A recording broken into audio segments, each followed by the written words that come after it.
del seminario. Y buenas Te lo tardes, presento, Ricardo. Muy buenas tardes, Daniel. don Ricardo. Daniel, ¿qué tal? Oh, Buenas buenas tardes. tardes. Y bueno, entonces, si les parece bien, comenzamos. Déjame ver, y ver, ya se está grabando la sesión, sí, ¿verdad? Ok. Ujú. Bueno, muy bien, pues entonces, pues tengo pues, un gusto de presentar a Daniel Doyle de la Universidad de Navarra, quien nos va a platicar hoy sobre el autosacrificio y la ética antigua, ¿no? La eudemonía en particular, ¿sí? Así que, Efectivamente. bueno, eso es un gusto tenerte en nuestro seminario, en el Seminario de Investigación en Filosofía Antigua y su recepción. Así que cuando estés listo, Ujú. Daniel, pues adelante, por favor. Bien, en primer lugar, quisiera agradecer a Edgar, a Leonardo y a todos los asistentes la posibilidad, ¿no?, que me brindan de compartir con ustedes unas reflexiones que llevo tiempo atrás teniendo en relación a cuestiones de carácter más bien práctico, es decir, de filosofía práctica en el marco del estoicismo. Pero que en la medida en que he estado también participando en cursos de ética sistemática, pues me han venido a partir de ciertas lecturas de contemporáneos con una relectura de pasajes pues de Aristóteles y de la filosofía clásica, ¿no? Entonces, en ese sentido, el paper o el artículo, lo que estoy tratando ahora de articular, pues viene de tiempo atrás, de ideas e intuiciones y ahora mismo está en una situación en cierto modo, pues decimos aquí verde, ¿no? Todavía está por articularse bien y trenzar mejor los argumentos y quizá leer los pasajes de otra manera, pero es un primer punto de partida y en ese sentido estoy muy agradecido de tener un foro tan reconocido como el de ustedes para poder intercambiar opiniones y así se presta en el tiempo que me otorguen. Si no me equivoco, más o menos me dijo Edgar alrededor de unos 45 o 50 minutos o rondando la hora, no sé, y luego un tiempo largo por lo que vi de exposición, de coloquio o lo que estén a bien gusto pues plantear, ¿no? Sí, Daniel, Bien. perdón, te quería preguntar, Ujú. ¿vas a compartir pantalla o sea, No, yo alguno de creo que tus voy a textos? leer, si se ha facilitado, yo creo que voy a ir mencionando a partir del handout, porque si se ha me cuesta más por el tipo de ordenador que tengo yo, que es una Bueno, pantalla muy bien. pequeñita. Ahora lo Em, subo entonces yo, sí, sí, en el quizás chat. sea más, Ujú. más cómodo tener la estructura del handout, ¿no? Con las preguntas que hay, y luego el otro documento con los textos que sí que pues en un momento dado pues iré. Entonces tengo un texto preparado donde es ¿Puedo mucho solo, más. Sí, por solo decir favor. algo muy rápido? Yo supongo que la sesión está siendo grabada, ¿cierto, Edgar? Sí, ¿no? Entonces, bueno, yo espero que no tengas inconveniente que se grabe. Ah, no, no, no, No, no, me no. ha Ah, dicho muy bien, bien. Ricardo. Sí, sí, Ya, nada, no, un gracias. placer, nada.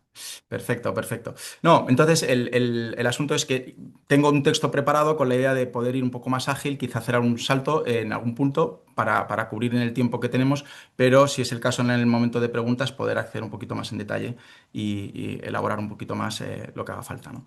También para autoaclararme, en mi caso. Bien, pues el título es Autosacrificio y Daimonía y los límites de la racionalidad ética antigua, ¿no? Entonces, la disposición a sacrificar la vida propia en nombre de valores considerados superiores, pues en la patria, la virtud, la palabra empeñada o el bien común, constituye uno de los problemas normativos más persistentes de la ética antigua. La historia grecorromana ofrece a la reflexión filosófica un repertorio notable e interesante de figuras paradigmáticas, ¿no? Pues podemos pensar en la resistencia en las Termópilas, la resistencia espartana, hasta la célebre historia que nos cuenta Tulio Cicerón de Atilio Régulo, ¿no? Cuya decisión de regresar a Cartago para afrontar la muerte antes que quebrantar su juramento se convirtió en un locus classicus de la ejemplaridad moral. Lejos de constituir simples relatos ejemplarizantes, me parece que estos episodios funcionan como pruebas críticas para los supuestos centrales de una teoría ética, en este caso del eudaimonismo, ¿no?, que es el eje dominante de la reflexión moral antigua y que puede formularse tanto como una teoría de razones normativas cuanto como una teoría de la motivación, es decir, un eudaimonismo de talante más psicológico. En esta presentación trato de examinar la relación entre ambas formulaciones con la idea de sostener o plantear que hay una cierta tensión estructural similar ante casos paradigmáticos como el autosacrificio, ¿no? La tensión me parece que es sencilla y se ve de primeras, ¿no? Según el eudaimonismo, la felicidad, la eudaimonía, constituye el fin último de la deliberación práctica y el estándar normativo de evaluación de la acción. Si el bien supremo de la gente coincide con su propia felicidad, resulta prima facie desconcertante que la destrucción deliberada de la propia vida pueda considerarse racional o virtuosa. En este sentido, el fenómeno del autosacrificio parece introducir una tensión estructural. Por un lado, entre la orientación teleológica hacia el bien propio y por otro, la admiración moral por actos que implican la pérdida irreversible de ese mismo bien. Creo que los filósofos antiguos fueron claramente conscientes de esta tensión y en los dos autores que me voy a fijar hoy, pues es Aristóteles por un lado y Cicerón, ¿no? Un poco en contraposición para ver el rendimiento que da una perspectiva eudaimonista en un caso y en otro. Aristóteles aborda la cuestión indirectamente a través del análisis fundamentalmente de la valentía y de acciones realizadas por lo noble. Tocalón. Me centro en los pasajes especialmente de Nicómaco 3, 6, 9, así como en su discusión de la amistad y la elección de bienes elevados o superiores a una costa de la propia vida. Esto está especialmente en Ética Nicómaco 9, 8. Y su estrategia, me parece, consiste en un modelo de reinterpretación del autosacrificio dentro de los parámetros que el propio modelo eudaimonista ofrece. Cicerón, por su parte, que escribe, claro, varios siglos después y apoyándose principalmente en fuentes estoicas, helenísticas, ¿no? Pensemos ahí Panecio, parece inicialmente adoptar una línea paralela de seguimiento del marco eudaimonista. En De Officiis sostiene que el honestum y lo utile nunca pueden entrar en conflicto genuino.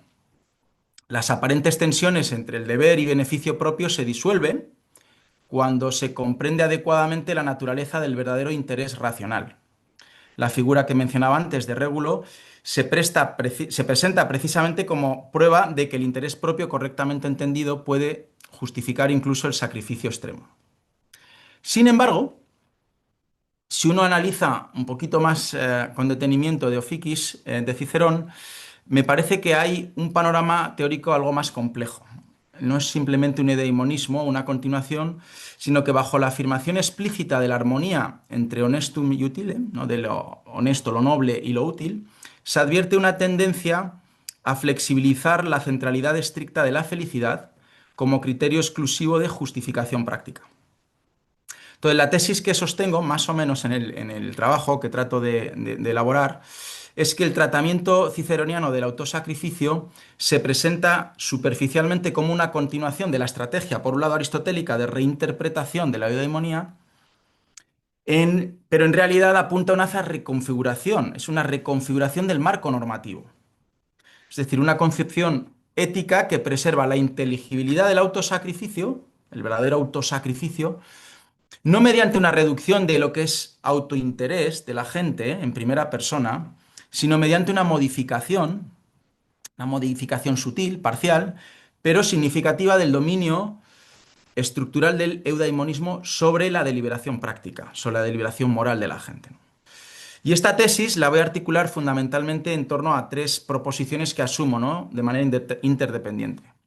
Por un lado, tendríamos que el autosacrificio, un acto como dar la vida, la propia vida, constituye un desafío estructural para una ética que pretenda ser eudaimonista. En segundo lugar, la aproximación aristotélica creo que ilustra tanto la potencia como los límites de la propia estrategia que defiende, ¿no? Al conceptualizar el autosacrificio como una forma de amor de sí, ¿no? Y al traducir la acción noble en una contribución al propio bien, Aristóteles puede garantizar, en cierto modo, la coherencia interna del marco eudaimonista.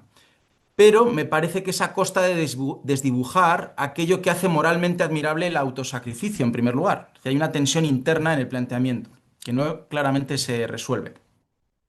Cicerón, pese a sus compromisos, y este es el tercer punto, que creo que son explícitamente edaimonistas, ofrece al menos algunos recursos teóricos para una comprensión diferente del autosacrificio, ¿no? Y esta aproximación permite actos genuinos, ¿no? Realizados en contra de la propia ventaja de la gente, siempre que sirvan a la comunidad, en el caso de la república, ¿no? La res pública, o que respeten los límites de la justicia hacia los demás, ¿no? Esto tiene un impacto, me parece, en la modificación que acontece en el modo de entender la deliberación práctica, ¿no? Modificación deliberada de la arquitectura deliberativa, podríamos decir. Em, la exposición la voy a centrar fundamentalmente en el pasajes o textos relativos a la valentía en Aristóteles y la amistad, como estrategias de inteligibilidad que traducen o reinterpretan el sacrificio en interés propio, ¿no? De una forma correctamente entendida, es una manera correcta, no viciada o vulgar. Y luego pasaré a Cicerón, ¿no? A algunos pasajes de Oficio y de Cicerón para establecer ese contraste. Como nota preliminar, quizás sea interesante preguntarnos por qué el autosacrificio, ¿no? Una cuestión como quitarse la propia vida, puede ser interesante o importante, ¿no? Yo creo que hay razones que pueden ser convergentes y que justifican la pertinencia en una reflexión filosófica, ¿no? La primera, de hecho, creo que es una cuestión de carácter puramente filosófico. El autosacrificio constituye una prueba crítica de los límites de una teoría eudaimonista, porque pone a prueba la coherencia interna de un sistema que identifica el bien supremo con el interés propio racional y plantea la necesidad de un análisis quizá algo más sofisticado sobre la naturaleza del bien humano. Y por otro lado, también otra razón es que es un lugar, me parece, central en el pensamiento antiguo. Mientras que los actos de valentía extrema ocupan un lugar secundario quizá en la ética de la virtud aristotélica, es decir, la valentía es importante, los estados del carácter, pero desde el punto de vista de la valentía extrema no es tan visible como parece casi obsesivo en la obra de Cicerón, ¿no? Particularmente en De Officiis. Los ejemplos que más admira, ¿no? De Régulo, Catón, Escipión, pues son precisamente aquellos que entregaron todo por la res pública. Entonces, la prominencia que adquieren estas figuras me parece que requiere explicación, tanto en términos de teoría ética como quizá también de historiografía intelectual. Y también está el lado motivacional, la perspectiva psicológica, ¿no? Porque creo que el sacrificio de la vida por una razón de lo noble, por la patria, por algún tipo de valor superior, plantea problemas de carácter motivacional, ¿no? Comprender cómo los antiguos concebían la racionalidad de tales actos me parece que arroja luz sobre la comprensión más amplia de la psicología humana y la relación entre deseo y razón y deseo. Entonces, nos permite, en cierto modo, vincular la teoría ética con modelos de motivación y de elaboración práctica y reforzar también la relación entre lo que es filosofía moral propiamente y lo que hoy día podríamos hablar de filosofía de la mente, ¿no? Si se quiere. Voy a referirme ahora como primer punto al eudaimonismo como marco teórico. ¿Qué estoy entendiendo por eudaimonismo, ¿no? Yo creo que todos pues, tenemos una idea clara a este respecto, no hay que entrar en mucho detalle, pero parece pertinente mencionar desde qué perspectiva estoy adoptando este marco, ¿no? En el núcleo de una ética eudaimonista se encuentra la tesis de que la eudaimonía constituye el fin último, el telos, ¿no? de la acción humana, y en cuanto fin completo y autosuficiente. Es decir, el bien supremo hacia el cual se ordena la deliberación práctica. Esta estructura teleológica aparece ya en la tradición socrática y platónica y probablemente recibe su formulación más sistemática, filosóficamente hablando, en Aristóteles, quien sostiene, como todos sabemos, que toda acción y elección tienden hacia algún bien y que debe existir un fin último elegido siempre por sí mismo y nunca por otra cosa, ¿no? Eso está en el handout de textos, en los primeros que he anotado, ¿no? La felicidad cumple precisamente esta función normativa, pues se la elige por sí misma y constituye el criterio último de evaluación de las vidas humanas. A su vez, las reconstrucciones doxográficas de Cicerón muestran que diversas escuelas helenísticas compartían la exigencia formal de identificar el summum bonum, aunque discrepaban fundamentalmente y profundamente acerca de su contenido, ¿no? Ahí el tratado de Finibus me parece que es bastante esclarecedor, ¿no? En el Finibus 1, el 3, que habla del estoicismo, o el epicureísmo, pues en términos de en qué consiste ese sumo bien. Sin embargo, sería un error interpretar esta convergencia formal como una evidencia de un consenso trivial o de una mera obviedad cultural. El propio Aristóteles advierte que el acuerdo nominal sobre la felicidad coexiste precisamente con desacuerdos sustantivos acerca de su naturaleza. Del mismo modo, los diálogos platónicos presuponen que los agentes desean su propio bien. Aquí hay pasajes clásicos quizá del Gorgias, alguno, y de Eutidemo, pero utilizan precisamente este punto de partida para articular disputas profundas sobre la relación entre virtud, justicia y bienestar, ¿no? El bienestar humano. Aquí me viene a la cabeza especialmente República I. Así pues, el eudaimonismo, en la medida en que lo estoy planteando aquí, lejos de clausurar la investigación ética, creo que funciona como horizonte teleológico dentro del cual emergen desacuerdos normativos. Y desacuerdos que además son sistemáticos acerca de la constitución del bien humano. En ese sentido, el eudaimonismo debe entenderse como un marco filosófico normativo. La tesis eudaimonista podemos decir que afirma o entiende no solo es una búsqueda de la felicidad, sino que la deliberación práctica debe organizarse en torno a un fin último. Y cada vez que la gente actúa tiene que operar en él algún tipo de sentido último final que permita justificar evaluaciones morales particulares y específicas y de estructurar la investigación sobre lo que significa una vida buena. El resultado de un planteamiento eudaimonista no creo que es la negación del altruismo, ni tampoco la preocupación por los otros, no es una negación de esta cuestión, sino más bien la asunción de una carga argumentativa específica. Es decir, que el planteamiento eudaimonista tiene que mostrar cómo prácticas aparentemente contrarias al propio interés, en primera persona, pueden integrarse coherentemente dentro de una concepción racional de la eudaimonía, ¿no? En un sentido amplio. Y aquí me refiero a tres características constitutivas del eudaimonismo.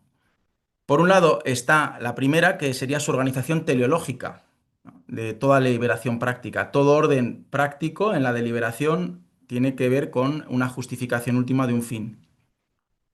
Aristóteles formula este supuesto de manera, me parece paradigmática, al afirmar que toda acción y elección tienden hacia algún bien, éticamente como 1-1, y que la inteligibilidad misma de la deliberación requiere la identificación del fin último elegido por sí mismo. Y esta estructura es jerárquica, ¿no? De fines subordinados que se valoran instrumentalmente en función de su contribución al fin completo y autosuficiente que constituye la actividad que es la eudaimonía.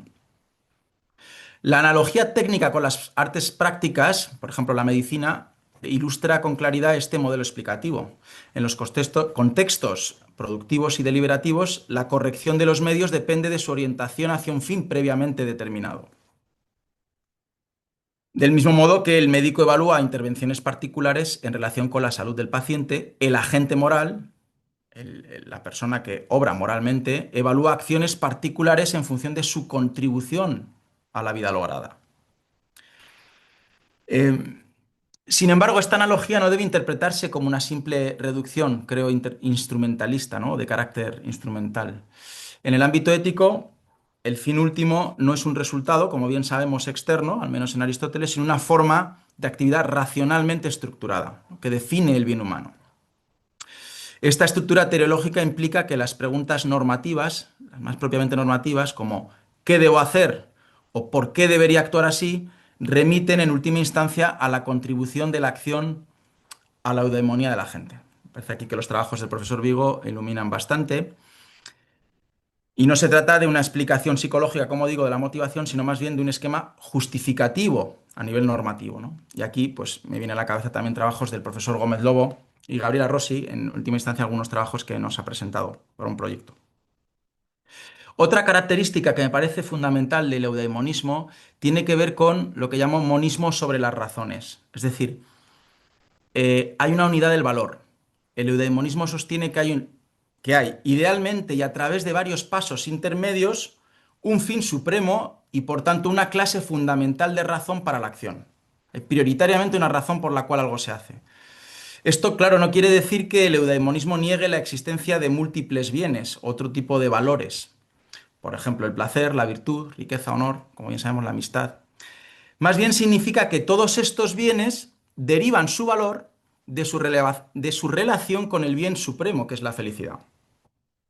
Creo que la lectura de Ética Nicómaco 1, 5, 6, 7 está en el horizonte de esta afirmación, ¿no? Es la manera en que entiendo que estos bienes pueden acontecer dentro de un orden de vida, pero claro, siempre derivados en referencia a esa felicidad última. Esto creo que tiene, esta idea de un monismo sobre las razones tiene implicaciones significativas, ¿no? Significa que los aparentes conflictos entre diferentes valores, por ejemplo, entre el honor y la ventaja personal en un momento dado, la justicia o la ganancia que uno pueda tener económica, deben poder resolverse siempre mediante la determinación de la alternativa que mejor contribuya a la eudaimonía de la gente racional. Los desacuerdos aparentes se explican bien por errores acerca de lo que favorece realmente el propio agente, es decir, es un engaño o autoengaño, o por distorsiones evaluativas que disipan o que se desaparecen bajo un examen racionalmente bien hecho, ¿no? Adecuado. Y la tercera característica que me parece que encierra este modelo o este marco eudaimonista es lo que Bernard Williams ha denominado egoísmo formal. Básicamente apunta a que la propia felicidad de uno, es decir, el propio interés que uno tiene en su propia vida y en el conseguir el logro efectivo de ser feliz, es lo que proporciona el criterio último para toda acción racional. La deliberación se emprende desde una perspectiva claramente de primera persona. ¿Qué es bueno para mí? Y este egoísmo formal, claro, no tiene que ver con el egoísmo sustantivo, ¿no? De contenido, no es una afirmación sobre lo que uno debe perseguir, sino más bien sobre la forma, sobre la estructura de la racionalidad práctica. Me parece que este aspecto es crucial para comprender tanto cómo el eudaimonismo explica las acciones altruistas y orientadas hacia otros, como por qué tales explicaciones generan problemas filosóficos, ¿no?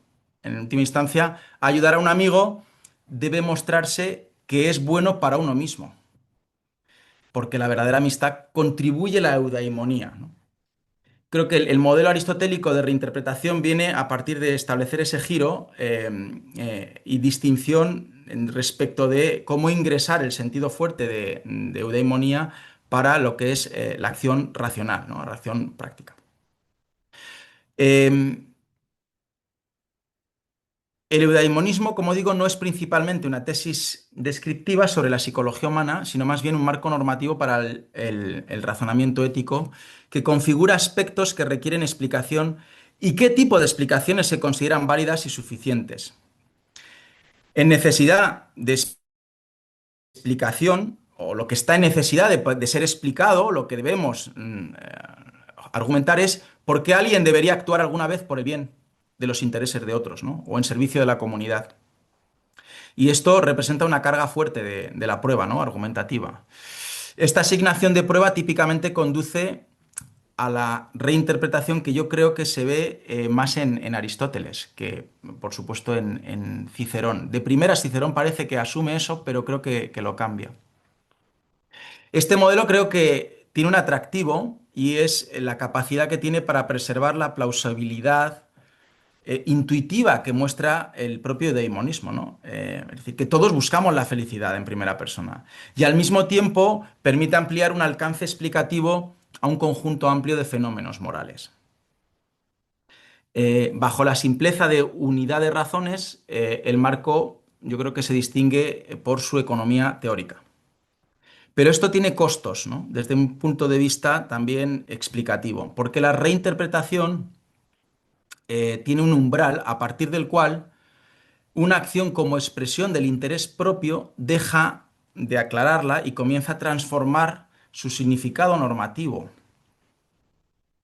Si reinterpretamos a la persona que sacrifica su vida como realmente persiguiendo el bien supremo, o sea, lo noble, tocalón, podemos inadvertidamente perder lo que hace admirable el autosacrificio.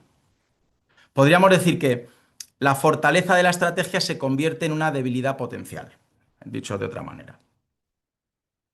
Y estos descontentos, pues son, me parece, tensiones internas cuando se aplica a casos extremos. Y el autosacrificio, en particular, es ese caso extremo. Hay diversos estudios, entre los que me parece que cabe destacar el de Mark Overbold, es ya uno antiguo porque es del año 80, pero entre los intérpretes él plantea o ha argumentado que no se puede realmente formular una explicación adecuada del interés propio que permita hablar coherentemente del autosacrificio. Para él, si no podemos abandonar el marco eudaimonista, es decir, estamos sometidos a este modelo eudaimonista, pues entonces tendríamos casi que tener que o estar obligados a renunciar al lenguaje del sacrificio. O sea, no encaja. Hay una especie de hiato explicativo. La dificultad de este planteamiento radica en que la propia definición eudaimonista del interés propio vuelve lógicamente imposible que coexistan dos condiciones. La primera condición que plantea es que la gente actúe de manera voluntaria y con información completa, es decir, que la gente que se autosacrifica lo hace primero voluntariamente y lo hace con toda la información disponible, sabiendo lo que hace. Aristóteles dice de Eidos, marca ahí que es lo hace a sabiendas, ¿no? El que es valiente, por ejemplo. Y que dicha acción sea a la vez contraria a su propio interés, desde otro ángulo. Sin embargo, el propio Overbold sugiere una posible vía a este problema. Él propone restringir, me parece interesante el modelo porque es algo ingenioso, ¿no? Él sugiere que el concepto de interés propio hay que entenderlo de modo que solo cuenten como relevantes para él aquellos resultados y rasgos de las acciones cuya realización dependa lógicamente de la existencia de la gente. Es decir, el agente debe estar existiendo. Si lo ponemos en otras palabras, podríamos decir que una acción serviría al interés propio únicamente en la medida en que concierna directamente a la gente como elemento constitutivo y no a los resultados que podrían producirse con independencia de que la gente exista o no. Por poner quizá un ejemplo todavía más claro, el deseo de una gente de mejorar la vida de sus hijos, yo como padre de mis hijos, después de su muerte, yo me muero, no contaría para determinar el interés propio, puesto que la felicidad de los hijos podría darse aún sin la existencia continuada de la gente. Así, pues un padre, un progenitor, podría sacrificarse genuinamente por el futuro de sus hijos sin que ello tuviera que reinterpretarse, ¿no?, como una forma indirecta de proponer su propio bien. A mí me parece que es una solución ingeniosa, permite preservar el lenguaje del sacrificio dentro de un marco más o menos eudaimonista, pero que se aleja del modelo eudaimonista más estándar, ¿no? Y introduce una restricción relativamente artificial, o sea, que no permite solucionar. ¿Qué alternativas se han planteado? Me parece que otras alternativas van más por la línea de sugerir una explicación adecuada del autosacrificio, pero rompiendo una de las características del eudaimonismo, esta del monismo de los valores, es decir, o de las razones, y apuntar más bien hacia un marco pluralista que permita ingresar valores genuinamente competitivos, ¿no? Por ejemplo, una nobleza, el tocalón, que pueda sobrepasar y anular el propio bien de la gente, en cierto modo. Entonces sería articular un modelo que no quede reducido a un monismo de razones. Bien, este es como todo el panorama conceptual en el que se apoya lo que yo creo que al leer Aristóteles puede verse. Y ahora paso, si me permiten, a la cuestión de la valentía en Aristóteles y un poco la amistad. La valentía, Andrea, para Aristóteles destaca entre las virtudes como un caso peculiar, me parece. ¿Por qué? Porque mientras todas las virtudes implican actuar por una buena razón en una situación difícil, la valentía en particular tiene la característica distintiva de que centraliza la posibilidad de la muerte. La persona valiente arriesga su vida, y en la expresión más suprema de esta virtud, puede sacrificarla completamente. Aristóteles me parece que es claro al referirse de la virtud de la valentía, porque su punto de referencia es el contexto de la verdadera valentía, ¿no? Y eso se da en contextos muy particulares, sobre todo el de la guerra, ¿no?, el del campo de batalla. ¿Por qué? Porque la propia vida de la gente pende de un hilo. Un soldado, por ejemplo, que enfrenta la muerte con fortaleza en batalla, podríamos decir que despliega la valentía. En cambio, alguien que tranquilamente enfrenta la perspectiva de una enfermedad terminal puede desplegar quizá algo más, no solo valentía, quizá resistencia, pero no como tal la valentía en el sentido que Aristóteles está planteando en algunos de estos pasajes, creo yo. Y me parece que esta especificidad es reveladora, porque según interpreto, leo Aristóteles, su interés no es tanto la disposición general a enfrentar la dificultad, que eso sería la lectura habitual de la virtud de la valentía, sino más bien en la valentía como virtud militar, relevante para la ciudad y la defensa. Y está preocupado por una situación, me parece también psicológica muy particular. ¿Por qué? Porque una persona valiente siente miedo y siente miedo apropiado. El miedo no es algo que la persona valiente no tiene, ¿no? Como a veces se puede suponer, sino que siente miedo apropiado, que experimenta el impulso de huir, pero supera ese miedo y se mantiene firme. La persona valiente, en la explicación aristotélica, no se mantiene firme, además, por cualquier razón. Uno puede mantenerse firme, pero tiene que hacerlo por la razón adecuada. Es decir, uno podría mantenerse firme, por ejemplo, por el miedo al castigo de su comandante o por la vergüenza al pensar que en ser visto el huir, pues es un cobarde, ¿no? Tal persona actúa valientemente, quizá la que huye por cobardía, pero no huye, perdón, por cobardía, pero no con valentía. Entonces, la persona valiente actúa por el bien de lo noble. Geneca tu calo. O sea, lo noble, el calón, aparece. Es lo que distingue la verdadera valentía, ¿no? En su configuración. Yo creo que el punto crítico tiene que ver con morir por el bien de lo noble. Y esta es la tensión estructural respecto del modelo teleológico de la ética aristotélica. ¿Por qué? Porque, como hemos visto, el marco de Aristóteles apunta que la vida feliz es el estándar o el canon, el criterio último de la excelencia humana, pero la valentía parece tirar hacia una dirección diferente. Actúa por el bien de lo noble, no por el bien de su propia eudemonía, en cierto modo. Su acción parece directamente contraria a las condiciones que podría ser su vida feliz. Pues es difícil ser feliz cuando se está muerto, se podría decir, ¿no? Lo que agrava esta dificultad quizá es el hecho de que la vida de la persona valiente, nos dice Aristóteles, es particularmente valiosa. Hay un valor añadido a de la persona que es valiente, en tanto que virtuosa, y su vida es extraordinariamente valiosa, ¿no? Malista action. Y esto me parece que es lo paradójico, ¿no? del modelo aristotélico. Esta tensión la aborda no negando la realidad, me parece, del autosacrificio, sino él reinterpretándolo, como digo. Y quizá los pasajes de Ética Nicomaco 9.8 se aclara un poquito más, ¿no? Allí Aristóteles sostiene que la persona excelente estaría preparada a morir por otros, incluso sacrificar su vida, si es necesario, claro. Sin embargo, inmediatamente añade una calificación que me parece muy interesante. Esto está en el texto es pasaje 9.8, a ver, sí, es el 9.8, 1169a. Y lo que añade ahí es que el que se sacrifica sería amante de sí mismo, ¿no? Filautón aparece el término.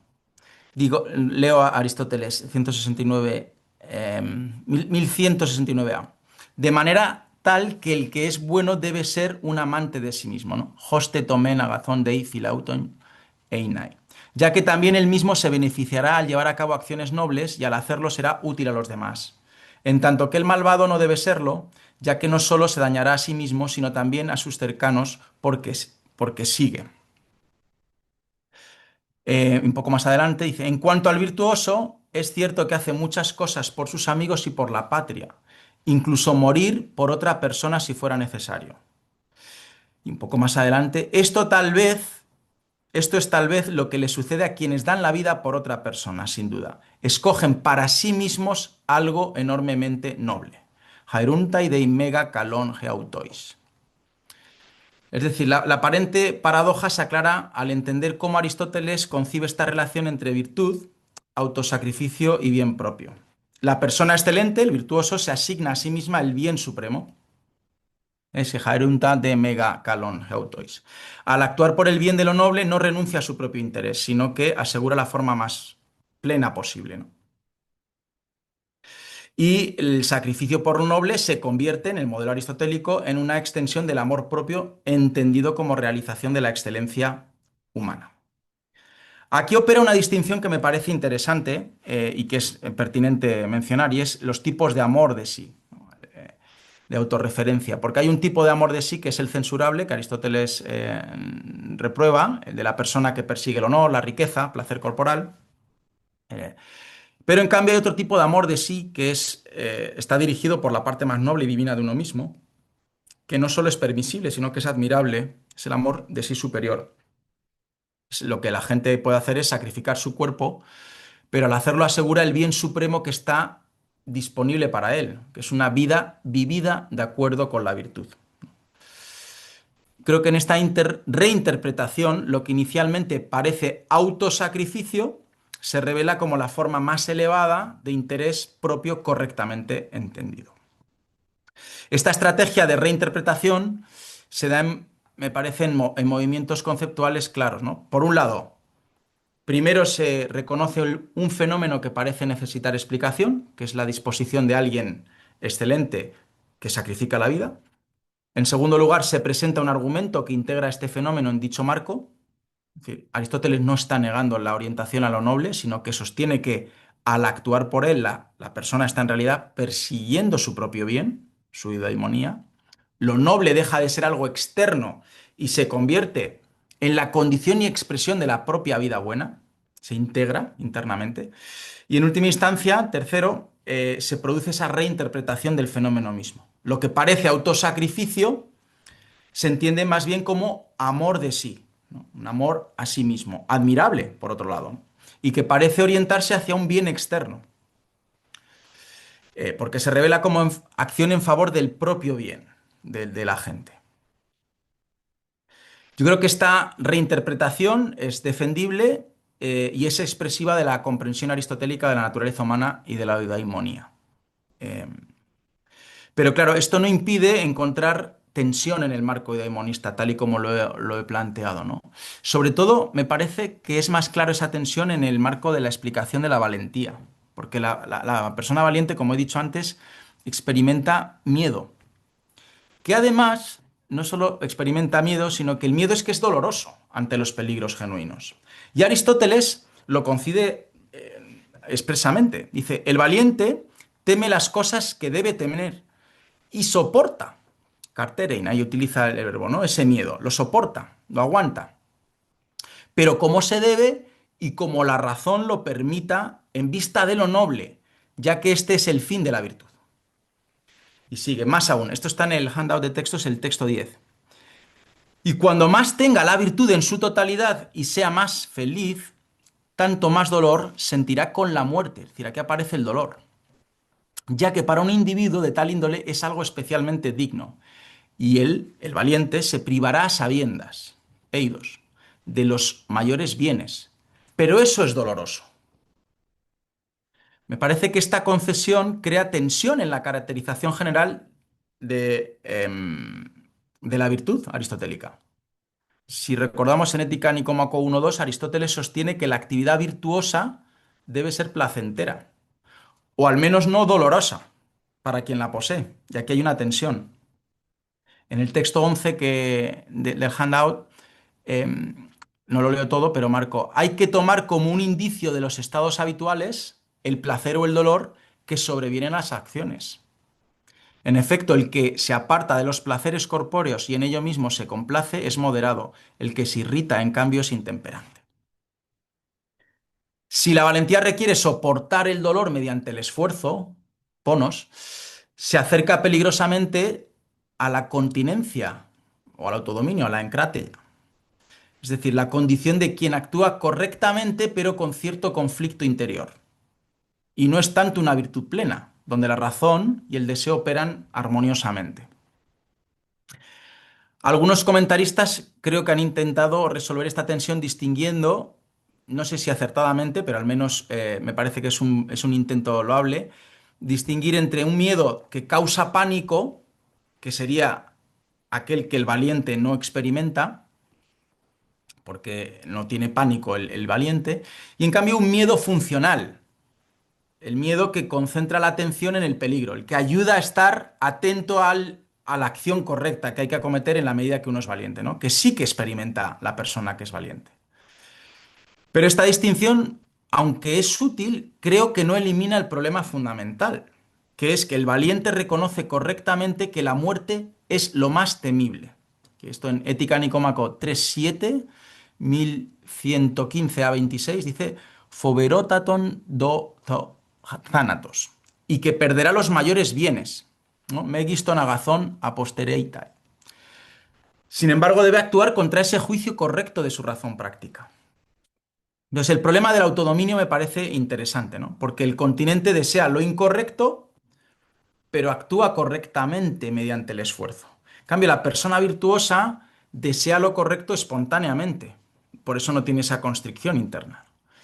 Pero claro, si el valiente debe soportar, ¿no? Aquí la idea de nuevo de Carteret, debe soportar miedo doloroso y superar el deseo natural de huir, esa espontaneidad que le favorece el tener, o le promueve el tener el miedo, no se asemeja, me planteo yo, más al autodominio que a la virtud, el modo en que se está planteando aquí. En Ética Nicómaco 7.4, Aristóteles discute formas de autodominio, ¿no? de la continencia, que asemejan o se asemejan en un plano inferior a las virtudes morales, pero no proporciona ninguna análoga a la valentía. Y me parece que esta omisión puede ser deliberada, porque reconocer que la valentía tiene una estructura similar a la encrateia comprometería su estatus como virtud paradigmática. Sin embargo, la descripción textual del valiente como soportando, ahí utiliza Carteren o Hippomenein, ¿no? Esta idea de soportar el miedo utiliza precisamente el lenguaje asociado con la resistencia característica del autodominio, ¿no? de la continencia, no con la acción armoniosa, que es más característica de la virtud plenamente desarrollada. Y luego hay otro problema que apunta a la circularidad normativa, ¿no? La tensión más profunda creo que es en este sentido de carácter conceptual. El valiente ve su actividad como dura y mala para sí mismo y piensa que es sobre todo esto lo que lo hace noble. Pero, claro, ve esta misma actividad en su nobleza como algo bueno para él, mejor para él. De hecho, el mayor premio de todos, y esto es lo que le hace elegible. Entonces, parece que la persona valiente debe simultáneamente sostener como dos perspectivas incompatibles, o al menos en una tensión muy fuerte, que sería la perspectiva del sacrificio, según la cual la acción es noble precisamente porque implica pérdida genuina del bien propio. Es noble precisamente porque implica esa pérdida del bien. En este caso, la vida, o la felicidad futura, o los mayores bienes.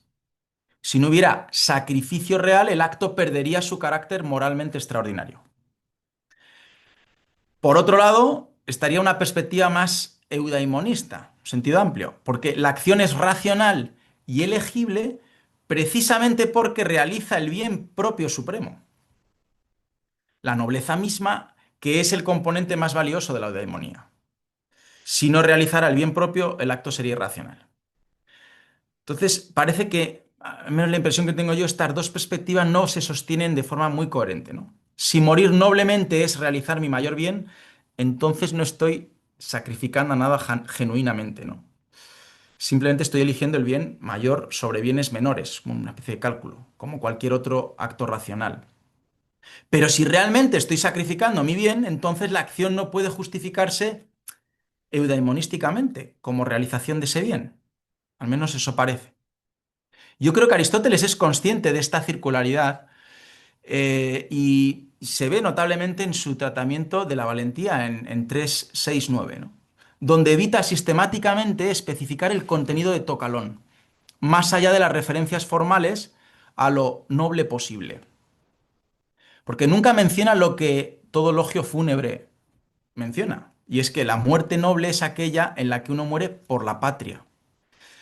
Creo que esta elisión o esta falta de mención explícita parece teóricamente motivada. Es decir, hay una razón. Porque especificar la patria, la libertad, la comunidad o cualquier otro fin que sea distinto a lo tocalón convertiría la valentía en medio instrumental. Y eso violaría el requisito de que lo noble debe perseguirse por sí mismo. Pero al mantener tocalón formalmente vacío, es decir, al no incluir ningún tipo de precisión mayor, parece preservar su pureza, Aristóteles. y hace la deliberación valiente prácticamente indeterminada. Y desde el punto de vista motivacional, pues hasta cierto punto me parece que es misteriosa. Em, Derivado de esto, ya para llegar a Cicerón, me parece que el problema, o uno de los problemas, lo llamo así, pero habría que quizá cambiar la expresión, tiene que ver con la integridad fenomenológica del asunto, ¿no? La estrategia de la interpretación eudaimonista, en el plano aristotélico, al desactivar esta paradoja teórica que se da en un acto como el de autosacrificio, corre el riesgo de disolver precisamente el fenómeno que busca explicar. John Cooper, en un artículo del 75 y en algún otro texto, precisamente destaca esto, ¿no? Dice, resulta reveladoramente difícil describir un acto de valentía como completo en sí mismo y elegible enteramente por sí mismo, como parte constitutiva de la vida feliz, sin recurrir a consideraciones del valor de lo que se defiende o las posibilidades de éxito. Es decir, si no hacemos recurso de un tipo de cálculo instrumental, que precisamente es lo que Aristóteles trata de evitar. Entonces, lo decisivo de esta dificultad es que afecta, me parece, a la comprensión de la racionalidad práctica de la gente. Este modelo limita el modo en que uno puede entender la acción como tal, racional. Si uno piensa, por ejemplo, en la deliberación de un soldado que decide mantenerse en el puesto, sabiendo que él va a morir. Desde la perspectiva fenomenológica de la gente, la deliberación podría tener la siguiente estructura, ¿no? Reconozco que morir es perder los mayores bienes, nos diría Aristóteles, porque la vida es lo máximo. Reconozco que huir me permitiría conservar esos bienes, pero sin embargo elijo quedarme, porque desertar sería vergonzoso. Eichhorn. De modo que esta elección es dolorosa precisamente porque implica pérdida de algún tipo. Hay una pérdida genuina. ¿Qué hace la reinterpretación o el modelo o la estrategia de reinterpretación? Pues exige una estructura deliberativa diferente. Lo que aparenta ser pérdida del bien mayor, que es mi vida, es en realidad la realización del mayor bien, actuar noblemente. Y lo que aparenta ser sacrificio es en realidad forma suprema de amor de sí, filiautía. Por tanto, no experimento pérdida genuina, sino ganancia. El modelo de reinterpretación eudaimonista apunta a una ganancia neta en términos de la eudaimonía. ¿Qué ocurre? Que si la descripción es correcta, esta reinterpretación, ¿no? Es correcta, la primera descripción de la deliberación que he señalado del soldado es cognitivamente defectuosa. El agente que experimenta su acto como sacrificio doloroso simplemente no comprende que está maximizando su bien. Pero entonces, ¿qué hacemos con la insistencia de Aristóteles de que el valiente actúa a sabiendas y que su acción es dolorosa precisamente porque reconoce lo que pierde? Entonces, la reinterpretación eudaimonista me parece que es problemática, ¿no?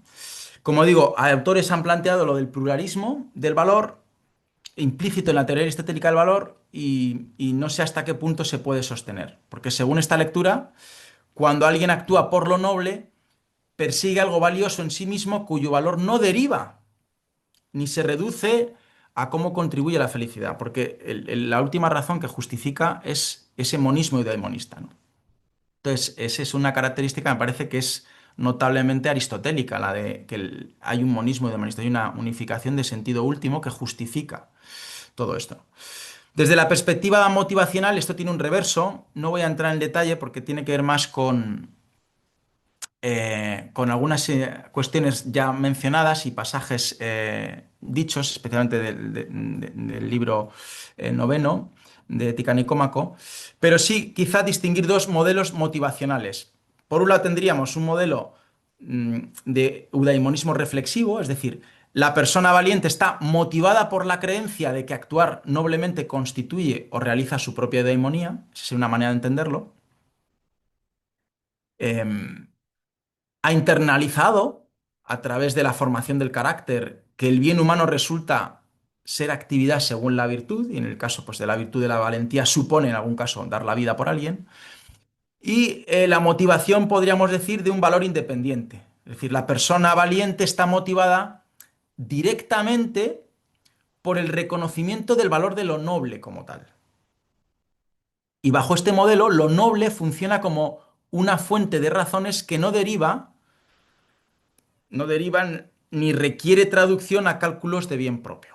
Es decir, el valiente reconoce ciertas cosas como poseedoras de un valor propiamente objetivo, que genera obligaciones independientemente de cómo me afecten a mí. Entonces, su motivación no es que yo realmente persigo mi bien cuando parezco sacrificarlo, sino más bien reconozco que ciertas cosas importan independientemente de mi bien y debo actuar en consecuencia. Creo que hay una línea muy tangencial, pero toca con algunos aspectos que he estado leyendo de Harry Frankfurt, ¿no? En teoría contemporánea de ética, que tiene que ver con estas cuestiones. Em, Curiosamente, este modelo yo creo que también encuentra apoyo textual parcial en Aristóteles, aunque menos explícito. Porque la insistencia repetida de Aristóteles en que el valiente actúa por causa de lo noble, tu calu géneca, ¿no? Sin especificar más ese contenido de justificación de lo noble, puede leerse como indicando que Tocalón funciona como razón terminal, no reductible, no instrumental a otros fines. ¿Qué ocurre? Que yo creo que el problema es que Aristóteles nunca resuelve explícitamente esta tensión, o no termino de verlo claramente. ¿Cuál de estos dos modelos captura correctamente la psicología de la valentía más genuina? Y hay pasajes que sugieren incluso que ambos están operando simultáneamente sin la explicación clara de cómo se relacionan. Creo que Aristóteles en eso no termina de ser claro. Em, También la referencia al telos en la última línea de algún texto que he mencionado antes, de Ética de Nicómaco 3.9, me parece interesante. Dice, cuanto 3.9, 1117b, 9.16. Y cuanto más tenga la virtud en su totalidad y sea más feliz, tanto más dolor sentirá con la muerte, ¿no? Ya que para un individuo de tal índole vivir es algo especialmente digno y el valiente se privará de, a sabiendas, hemos dicho antes, eidos, de los mayores bienes. Pero eso es doloroso. No obstante, no es menos valiente, sino tal vez incluso más, porque lo que es noble en la guerra se elige en vez de aquellos bienes.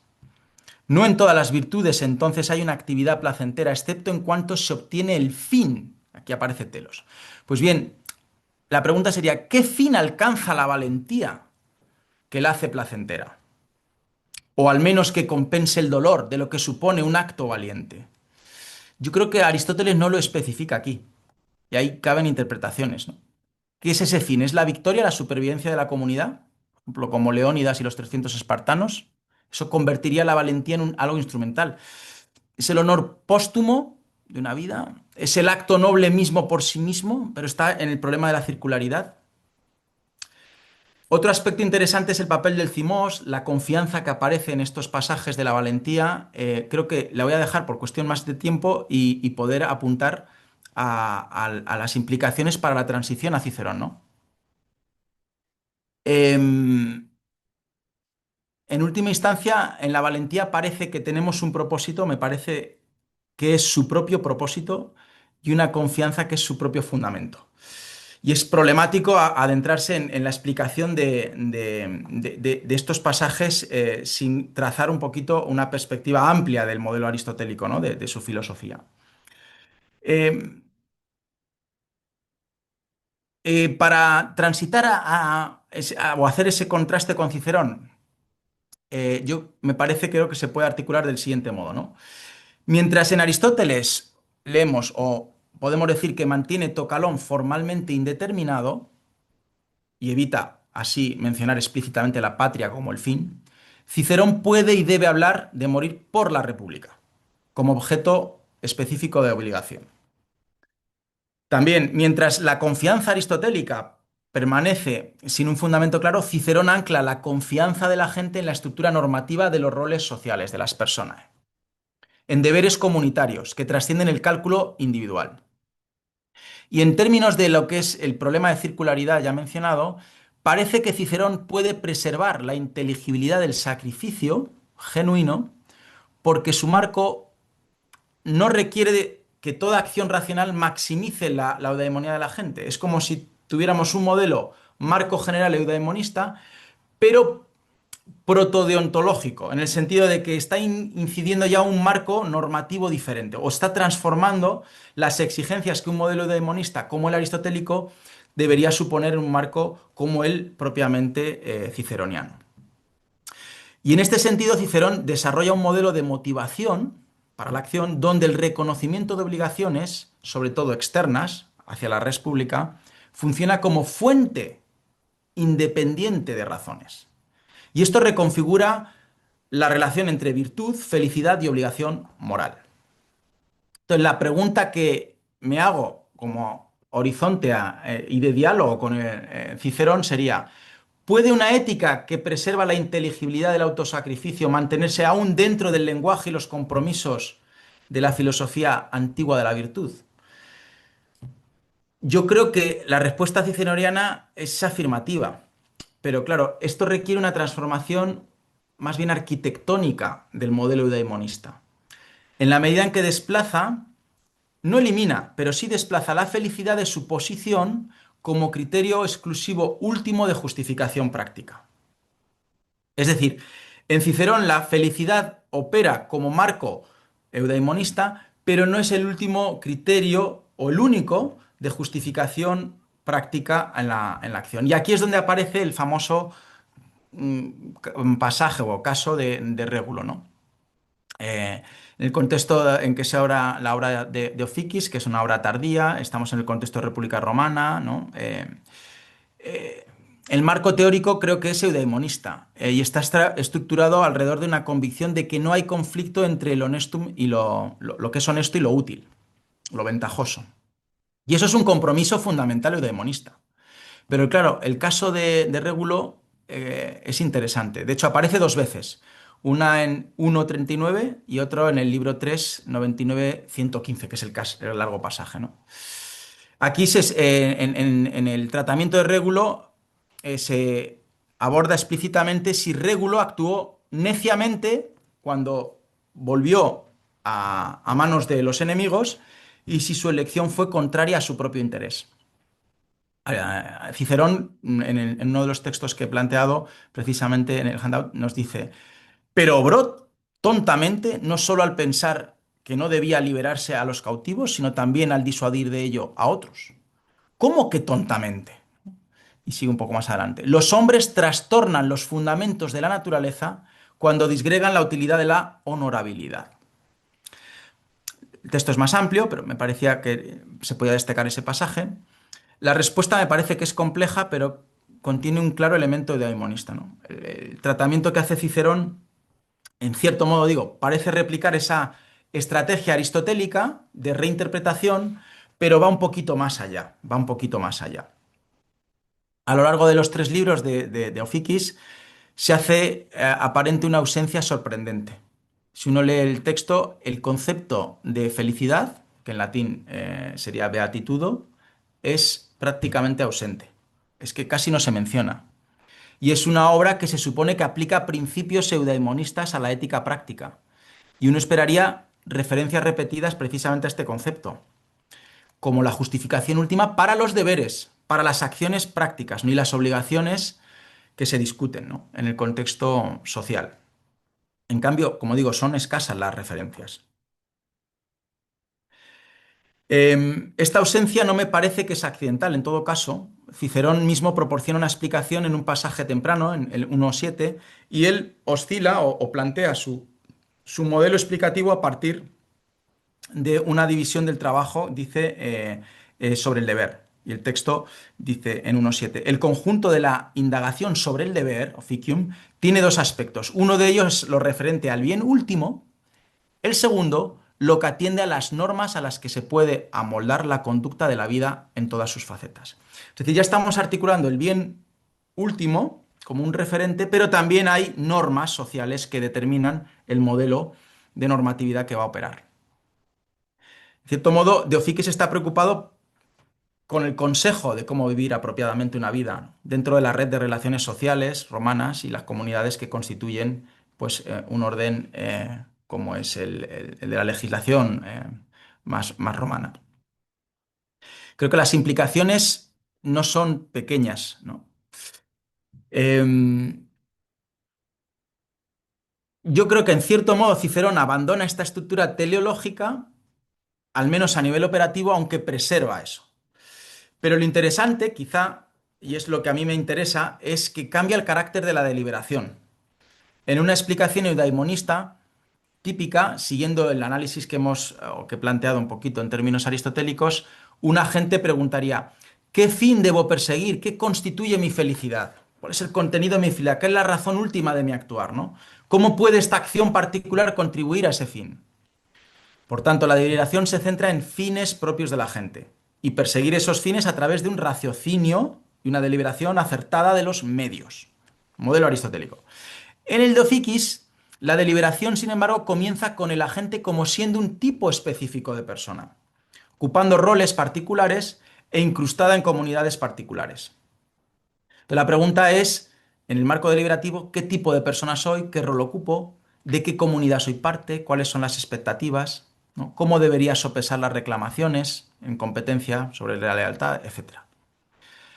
Entonces, hay un texto que también he subido o he compartido, que es el pasaje de 107, en el libro 1 sobre los deberes de Oficis, ¿no? Donde menciona precisamente los cuatro roles o personas, ¿no? O máscaras que un agente debe considerar cuando se determina la acción apropiada. Cuando se delibera sobre la acción correcta en una situación dada, uno debe considerar cuál de los roles es más saliente y qué es apropiado dentro de ese rol que él juega, ¿no?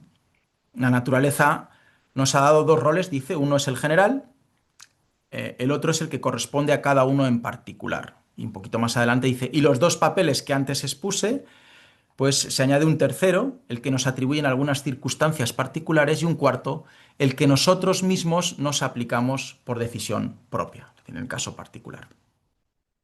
Y en Daniel, 110, sí, sería conveniente ya comenzar la a llegar a las plática. conclusiones. Sí, sí, Sí, muy sí, sí. bien, Ajá. perdón.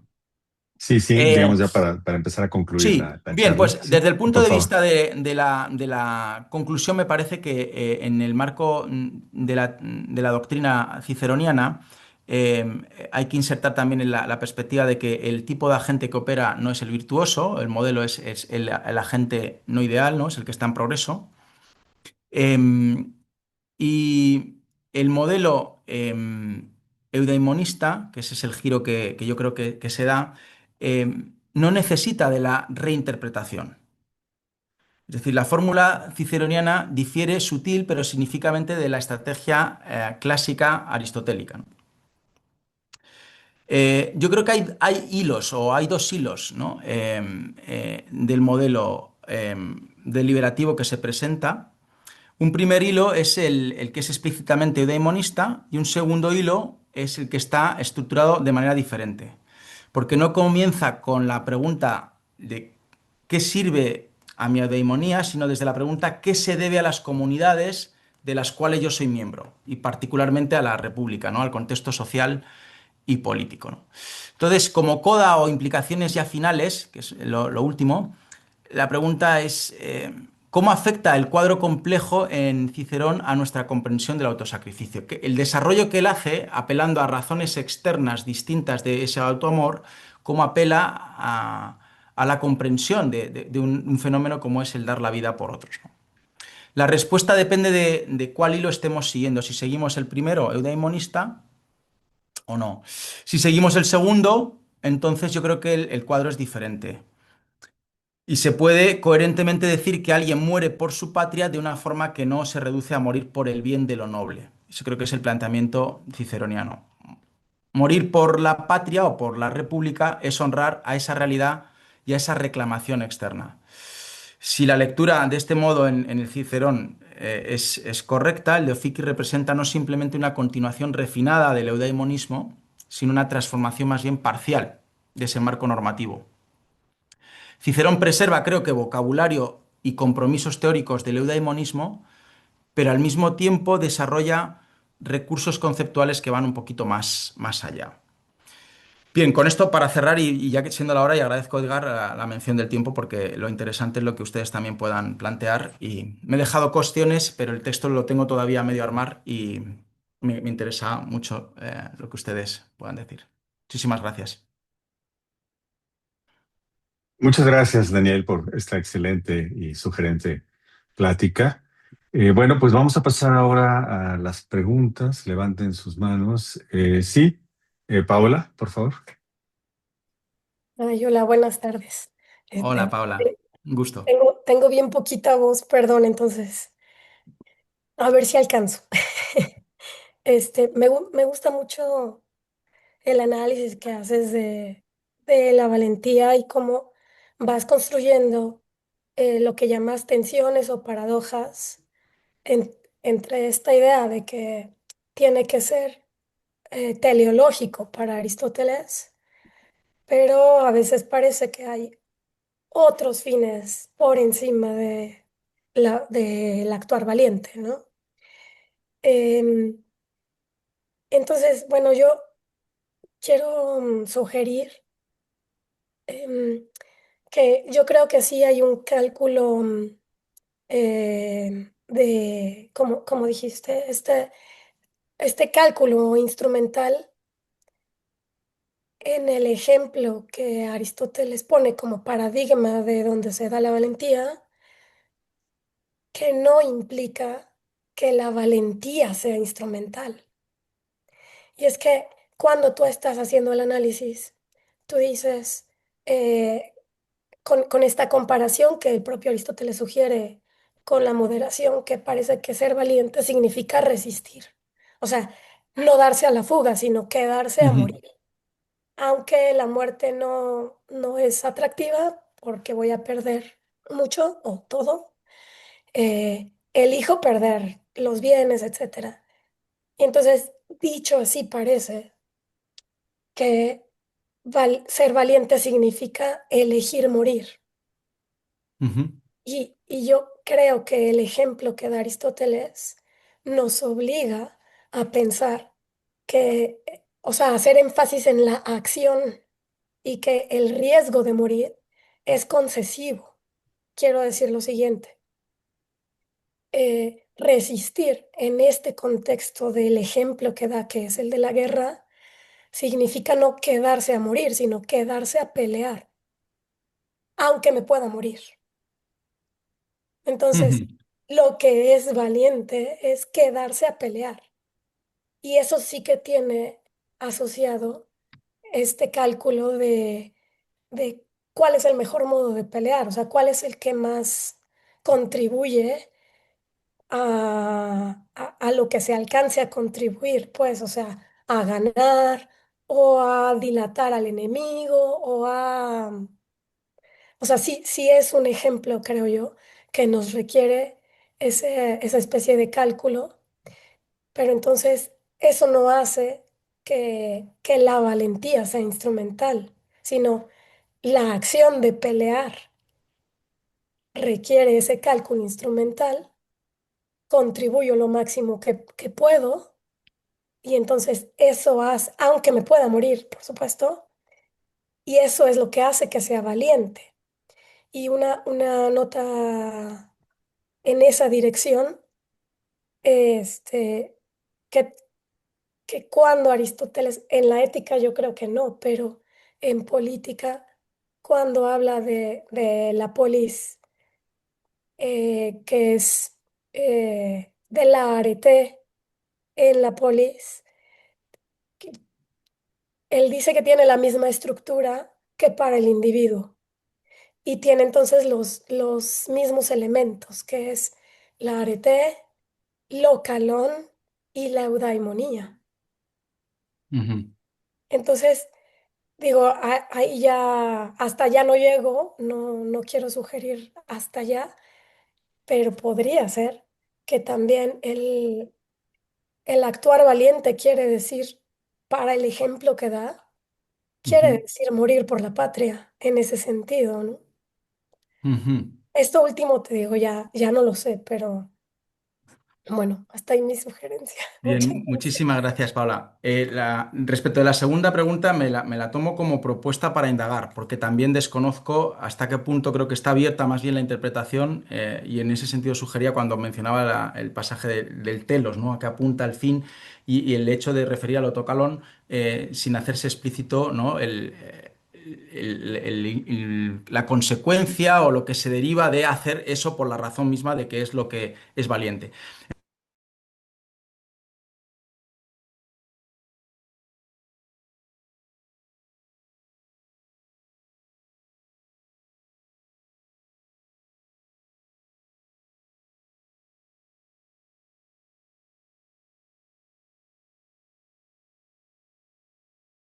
Genuinamente tocalón. Pero creo que esa contraposición que he tratado de articular quizá la he enfatizado más en la noción de valentía, pero se pueda quizá ver más en el sentido de morir por el amigo, en el contexto más de la amistad, porque sí que hay una deliberación, es decir, es el momento en el que uno libremente escoge y decide positivamente dar la vida por el amigo, si es necesario. Entonces ahí no estás en el contexto del despliegue o mostrar de forma clara y evidente lo que sería el carácter valiente, sino en el contexto de una relación de amistad, positivamente dar la vida por alguien.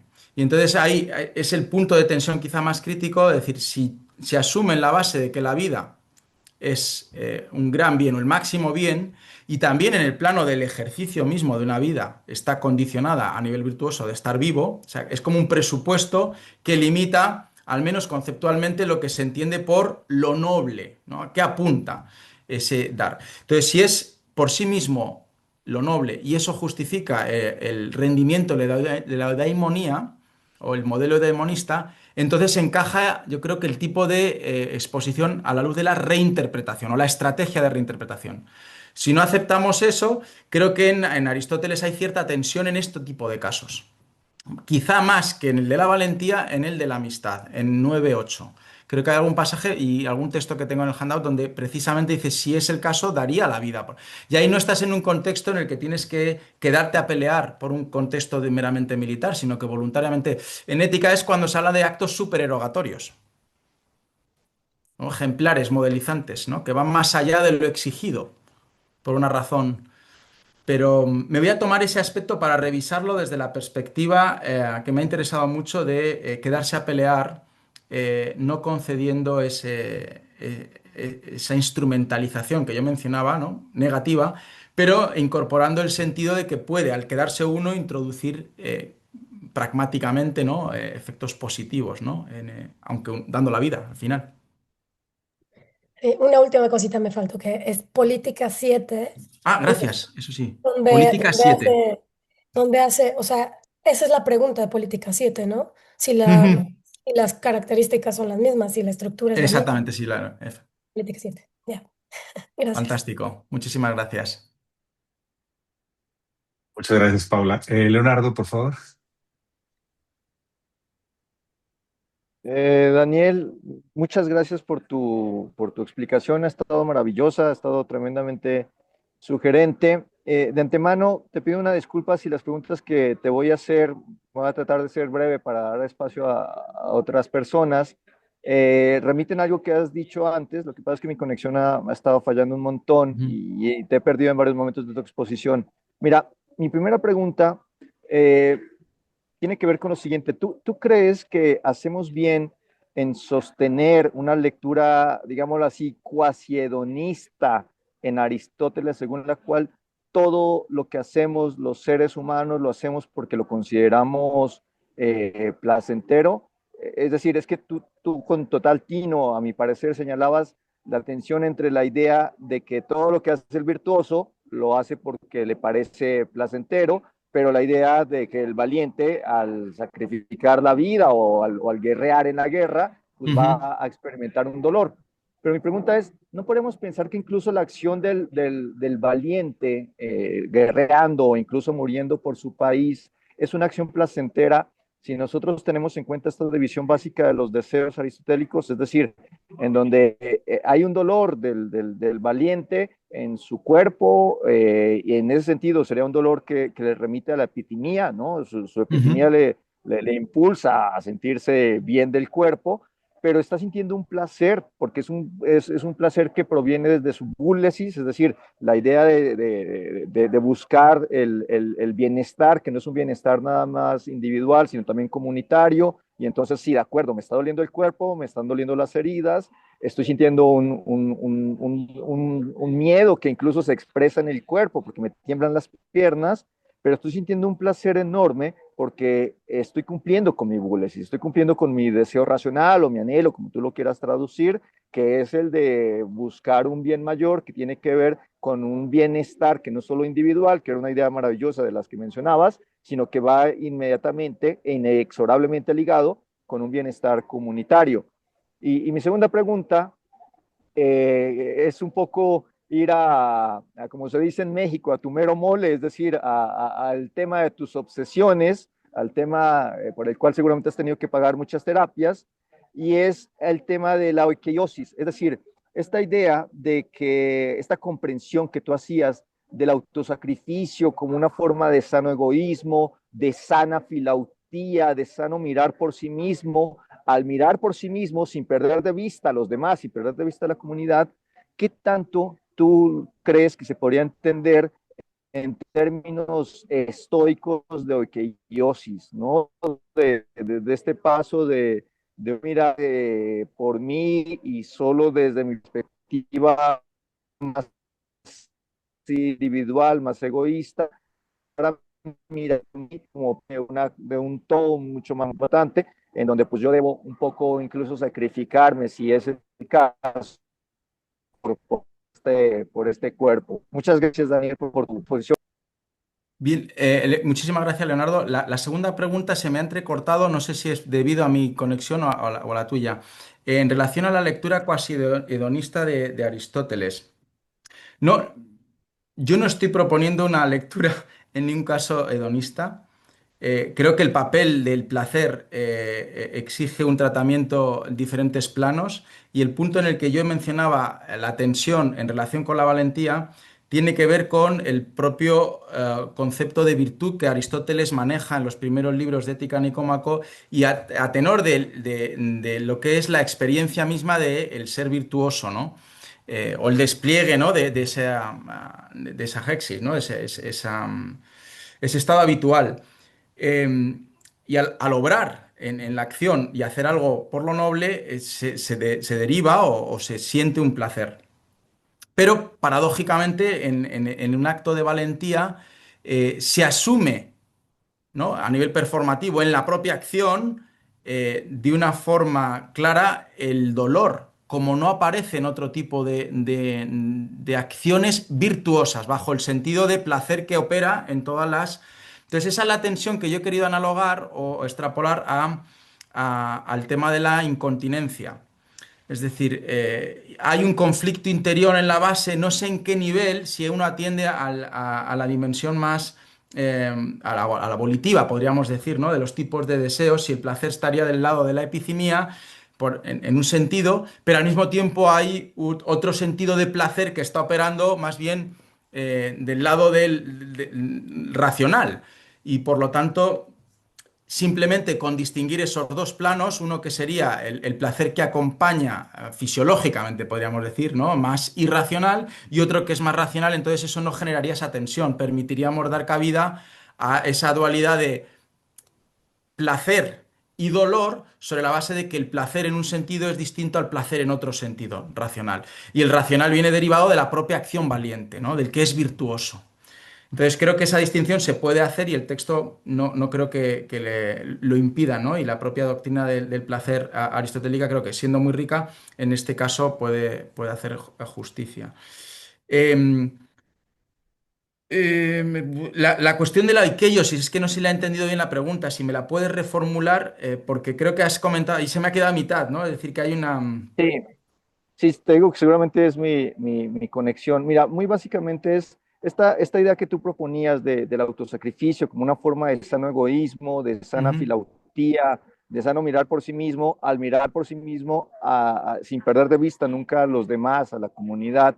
¿Qué tanto se podría entender en términos estoicos de oikeiosis? Es decir, de este paso de un mirar solo por ti, desde un egoísmo como muy radical, muy básico, muy animal, a empezar a entender que mirar por ti mismo en realidad es mirar por ti y el todo, ¿no? O sea, y que tú eres una parte sacrificable, como dice por ahí en un pasaje de Epicteto, si tú supieras que eres un pie y que por el bien del cuerpo hay que cortarte, tú mismo te cortarías a ti mismo. ¿Qué tanto ves tú una conexión ahí con eso? Gracias.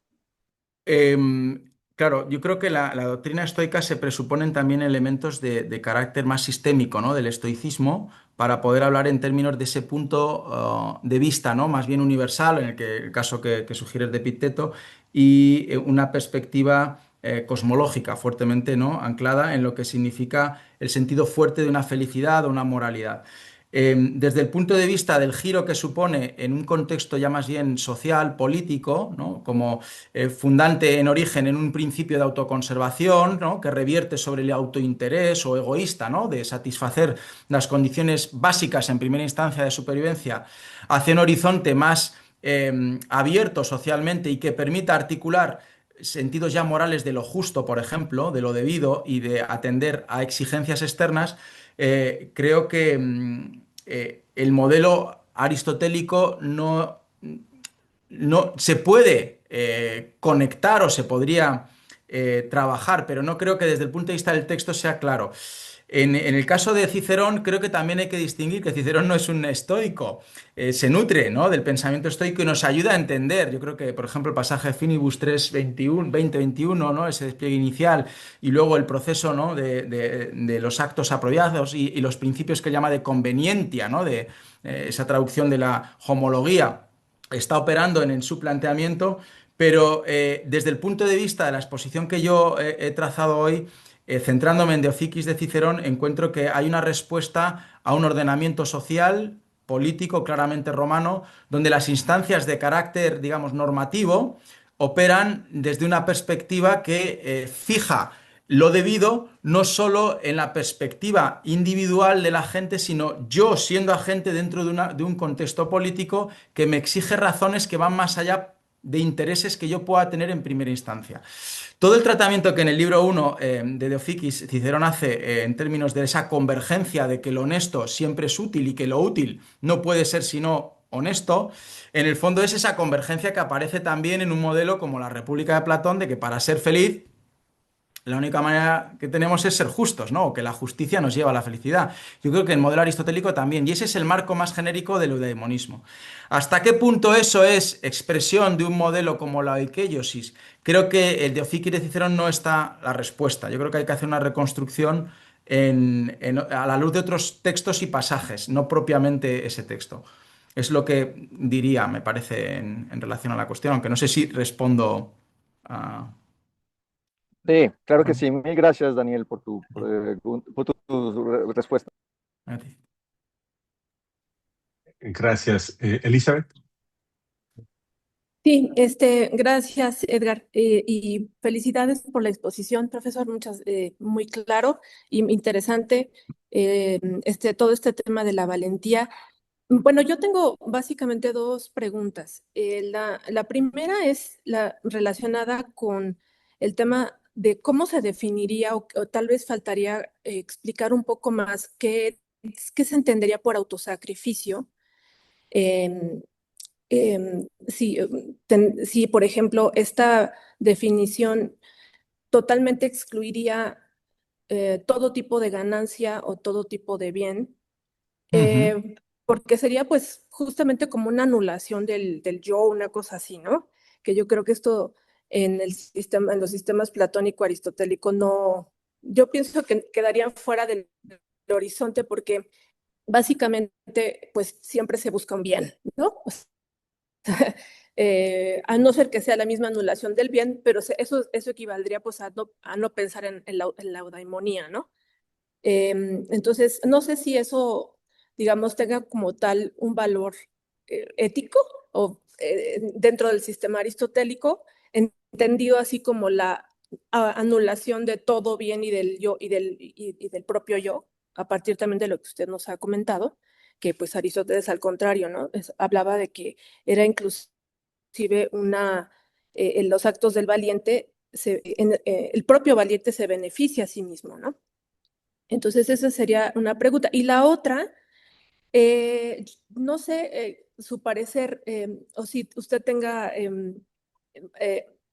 pensado o ya lo tiene más desarrollado en otro momento, que precisamente esta visión eudaimonista, que si bien entendí, está relacionada con este monismo eudaimonista versus pluralismo del valor en Aristóteles, y que a la cual usted ha llamado como una visión estándar del eudaimonismo aristotélico, es muy liberal, es una visión muy individualista y de algún modo, como decía mi colega Leonardo, un tanto egoísta, ¿no?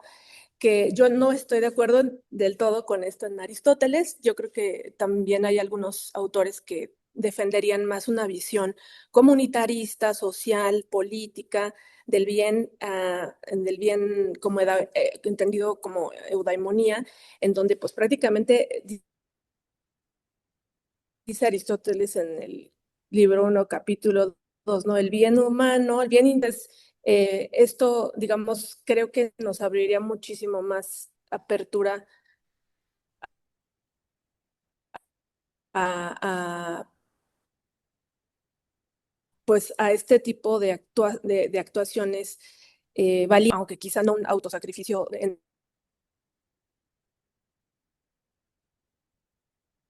que implique la anulación del yo o del bien propio. Al anularse el bien propio, también de alguna manera anularíamos el bien de la polis si consideramos que es el mismo. Eso sería todo. Muy bien, pues muchísimas gracias, Elizabeth. ¿Se me escucha?